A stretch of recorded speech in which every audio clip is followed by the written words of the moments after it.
Wow, aren't we lucky to have heard that original recording of a young lady brushing her teeth for the first time in 1517.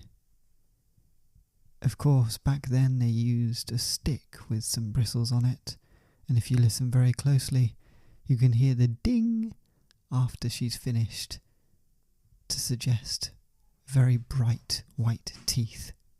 Quite remarkable. Hello there, and welcome back to the final couplet with me, Theo Cowan. Today we're looking at, that's right, it's another sonnet because there's 150, hold that thought, 154 of them. And so there's going to be some more episodes. Hooray! What's happened to me this week? Well, I've got a blockage in my ear. I think that's a build-up of earwax, so I can't hear out of one ear. So if this sounds like I'm shouting at you or something like that, then I'm sorry. But it made me think, what would happen in Shakespeare's day with these sort of things? You know, we take a lot of medicine now for granted. But back then, even a blocked ear for old Shakespeare would be a nightmare. He can't put olive oil drops in his ear and wait for the earwax to soften and then someone come and suction it all out. No, he would just have to grin and bear it and hope that it unblocks, which would be a nightmare. And to be honest, blocked ears, least of your worries. There is, of course, lots of extreme illnesses that would kill you off quite young, and that's why life expectancy was very low. Anyway, that's a cheery thought for a Sunday afternoon. Let's take a listen to Sonnet 63, shall we? Against my love shall be as I am now, with time's injurious hand crushed and o'erworn, when hours have drained his blood and filled his brow with lines and wrinkles, when his youthful morn hath travelled on to age's steepy night, and all those beauties whereof now he's king are vanishing or vanished out of sight, stealing away the treasure of his spring. For such a time do I now fortify against confounding age's cruel knife, that he shall never cut from memory my sweet love's beauty, though my lover's life. His beauty shall in these black lines be seen, and they shall live, and he in them still green. There it is, Sonnet 63. Maybe someone's been waiting for Sonnet 63. Well, there it is. You've heard it. Quite a good one. Is it a good one? Well, we'll find out, really. But first impressions, I think it sounds very nice. But when you think about the content of it, it's basically Shakespeare saying, oh, I'm old and wrinkly and all that, and my lover is young, but one day he will get old and wrinkly just like me, and that's going to suck, but I can preserve him in my lines of poetry. Again, which is... Listen, Shakespeare, you have repeated yourself quite a few times in some of these sonnets, and it does make me think, look, there's 154 of these. Maybe there could have just been 100, because 54 at least are going to be repeats of what you've already said. And maybe, look, you're just trying to drive your point home. Fair enough if you are. But don't call it art. Okay? That's not art. That's preaching. And what's his obsession with people getting old and preserving people with his poetry? I mean, it's quite strange. Anyway, I think we should dive into this line by line and work out what the hell Shakespeare was going on about in Sonnet 63. So he starts with, against my love shall be as I am now, with time's injurious hand crushed and o'erworn. So here he's saying, look, when the time comes when my lover shall be as I am now, crushed, essentially, and just bloody worn out by time's hand, by time's damaging, injurious hand. Then he continues with, when hours have drained his blood and filled his brow with lines and wrinkles. So this is all really the same thought. And here he's saying, when time has, taken away your youthful vigour and filled your forehead with lines, wrinkles, given your forehead some wrinkles, made it all wrinkly. When his youthful morn hath travelled on to age's steepy night. Now we've had something like this before, referring to the morning and the start of the day is youth, and then you sort of go through the day and you're slowly aging, and then old age is night. That's quite a common theme, and I think it was a common theme back then for a lot of poets. And he's basically saying when the morning of youth has moved on and moved all the way through the day to the sort of last stage, which is the old age of night.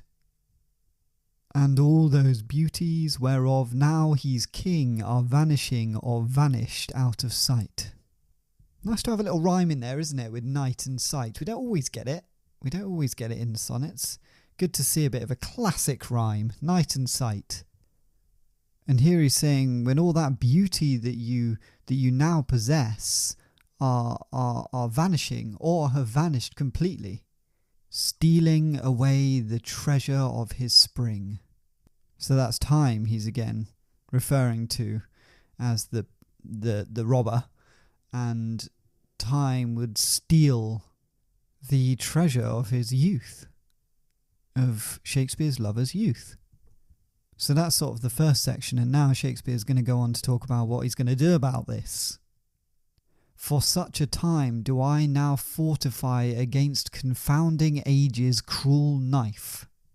So here he's saying, when that time comes, I'm going to defend myself against time's cruel knife. So knife's coming at him with a knife, sort of, yeah. And Shakespeare's sort of batting it away. He's ready to defend himself, He's serious about this. That he shall never cut from memory my sweet love's beauty, though my lover's life.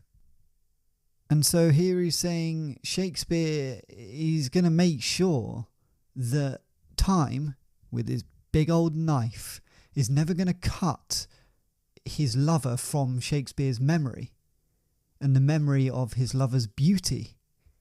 Even if he does eventually kill his lover, which he will, time comes for everyone. Sorry if I had to break that to you, and that's the first time you've heard that, but everyone does indeed fall to time's big knife. I guess we don't really say that anymore. We say someone's died, but maybe we should bring that back as well. Put that in the list of things that I want to bring back. Instead of died, sadly, David fell to time's big knife a couple of nights ago. Got a bit more of a ring to it than died, I think. And now, of course, we're on to the final couplet, which is, his beauty shall in these black lines be seen, and they shall live, and he in them still green. So here he's saying my lover's beauty will remain in these lines that I'm writing now in my poetry. And these lines will survive. And he will remain young in these lines of poetry. So green was sort of another meaning for staying green, staying young. We still use that sort of... I feel like that's maybe a boating term. Might have just made that up. But I feel like, he's green, he's new to it all. So it's another one of those where Shakespeare's saying he's going to age. Yeah, that's going to suck. But it's fine because my poetry will preserve his beauty. And we've had a few like this before, as I've mentioned earlier. And again, as I've mentioned before, it makes me wonder what the age difference is between Shakespeare and his lover, when he's talking about how youthful his lover is and how old he is. I just hope it's of legal age. But again, as I've said in the past, that really wasn't as much of a thing back then. But for my own sake, I don't really want to be reading these poems about a horrible age gap of, he's 40 and his lover's 15. All right, just saying it. I don't condone that, and I don't really like to imagine that. So let's just imagine it's not that, okay? Cool. Everyone agreed? Everyone on the same page there? Fantastic. One thing we definitely learn is that Shakespeare writes in black ink. So anyone out there thinking that he wrote in blue, you're wrong. Or indeed purple, or sort of like sparkly yellow or something like that. No, he wrote in black. He says it right here. He says the black lines. You see? So that is one big thing that we can take away from this. Right, I think it's about time we put this to our story. Now, if you will remember last week, Shakespeare had written Sonnet 62 to Christopher Marlowe. And Sonnet 62 was all about how much he loves himself, but then he looks in the mirror and realises that he's not actually so great, and actually he loves his lover. And in this case, it is Christopher Marlowe, who is out in Barbados, and Shakespeare sent this letter with one of Christopher Marlowe's hot young men that he hangs around with in Barbados, and he sent him with the poem to Barbados to deliver to Christopher Marlowe because he is very much in love with him. But Christopher Marlowe does not feel the same particularly. He's sort of taking Shakespeare for a ride, which isn't on. And let's not forget that Shakespeare's cat, Mercutio, is also out in Barbados. He hasn't returned, for God's sake. He's loving it out there. He's having pina coladas and all sorts. Let's find out what happens next. Christopher Marlowe's hot young friend finishes reading Sonnet 62 to him. Christopher Marlowe and everyone around him, including Mercutio, all laugh. Christopher Marlowe says he's saying how much he loves himself, and then he says, "Oh no, I'm just a pathetic little thing, and actually it is I, Christopher Marlowe, that is the real beauty." God, this man has a way with words, doesn't he?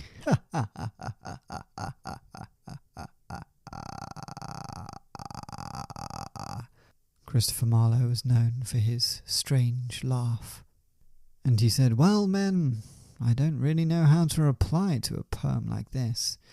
Should I reply?" And everyone around him said, "Yes, reply. Say how much you love him. Lead him on."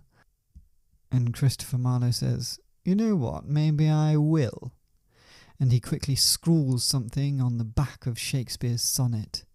It says, "Hey, Shaky, the feeling's mutual, baby. Wish I could be with you now." And B was spelt B, and U was spelt with just the letter U. Lots I love, Chrissy M.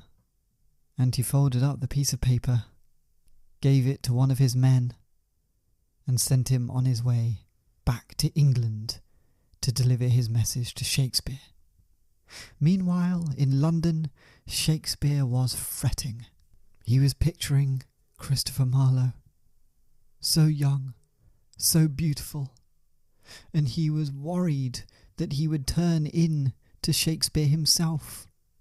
Old, crumpled, old bag of wrinkles. And he thought, oh no, that'll be such a shame when all his beauty's gone and he looks just like me. Gross and wrinkly and pathetic. That will suck. He thought, if only I could speak to time directly and say, "Look, you may take my lover's life, but by God, My writing will live on, and we will all remember his youth, so take that time. And then he remembered. He remembered a man that he used to drink with at the Nag's Head. And this man suggested to him that he knew time. And Shakespeare thought, well, no, that's crazy. Of course the man doesn't know time. He's just silly and drunk. But the more he thought about it, he remembered this man's descriptions of time and how detailed they were. And Shakespeare thought, if I write a sonnet to time and give it to this man, maybe if I buy him enough ale, he'll deliver it to time himself. So Shakespeare went up to his little writing desk and penned Sonnet 63.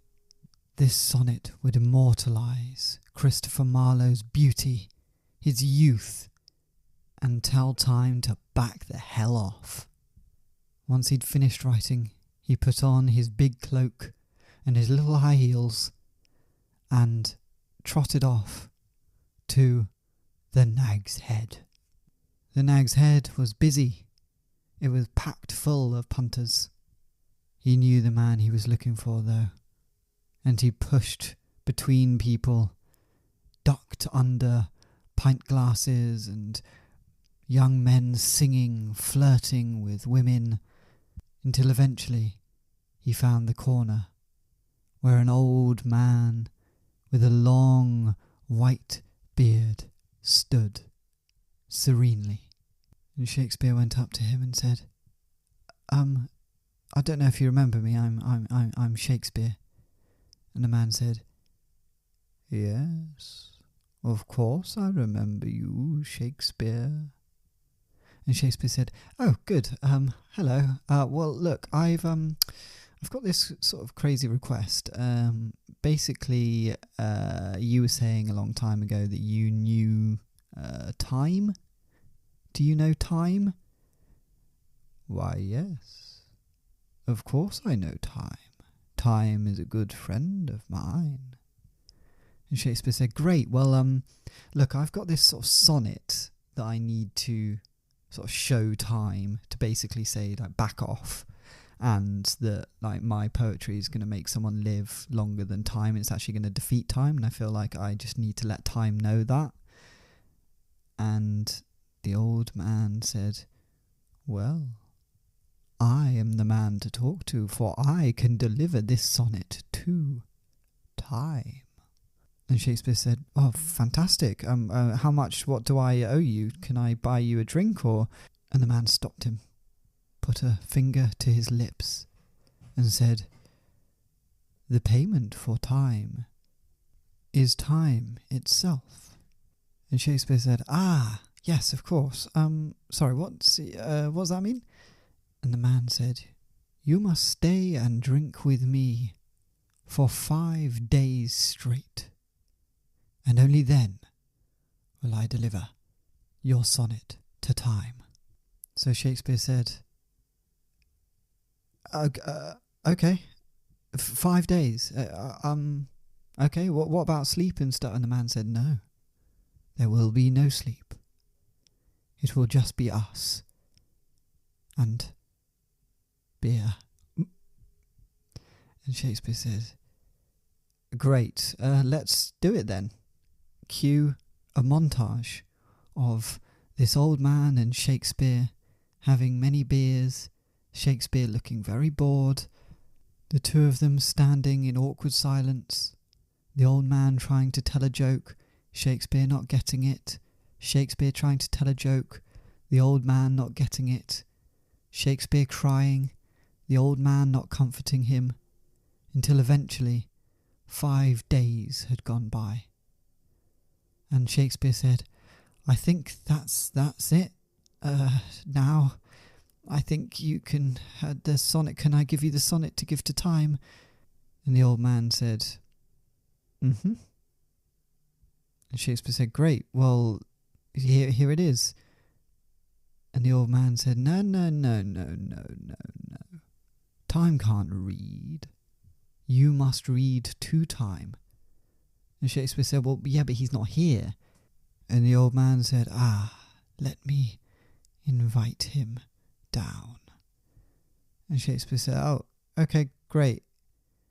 And the old man lifted his arms high into the air and said, time, time, tick, tock, come down like a clock. And then he turned to Shakespeare and said, he's here. And Shakespeare said, where is he? And the old man said, he's here. You needn't worry. You will never see time, but he is upon us, literally upon us, sitting on your shoulders. And Shakespeare said, okay, so I can read the sonnet now? And the old man said, go ahead, read it. Time is listening. So Shakespeare pulled out Sonnet 63 from his back pocket and read, Sonnet 63. When the time comes when my love looks like I am now, crushed and worn out by time's aggressive hand, when time has drained the blood from him and made his forehead all wrinkly, when his youthful morning has travelled into the night of old age, and all those beauties that he now has are disappearing or already gone, stealing the treasures of his youth away. To prepare for when that time comes, I'm defending myself against time's cruel knife, making sure that he never cuts my sweet love's beauty from my memory, even if he takes my lover's life. My lover's beauty shall remain immortalized in my poetry. He shall live on, still youthful, in these lines. Wow, there we go. That story really was one of my madder ones. Didn't quite know where it was going, and then really took off, didn't it? I felt. Good to have a sonnet to time. I feel like in the early days Shakespeare did a sonnet to Big Ben, and that was a sonnet to time. So this is sort of another one of those, I guess. And the old man, is he pulling Shakespeare's leg, or did he really invite time down to listen to the sonnet? We might never know. But boy, is it a good story. And it really did happen. That's the incredible thing. Don't ask me how I know all these stories and where I got them from, because I just simply can't tell you. Until next week. Bye!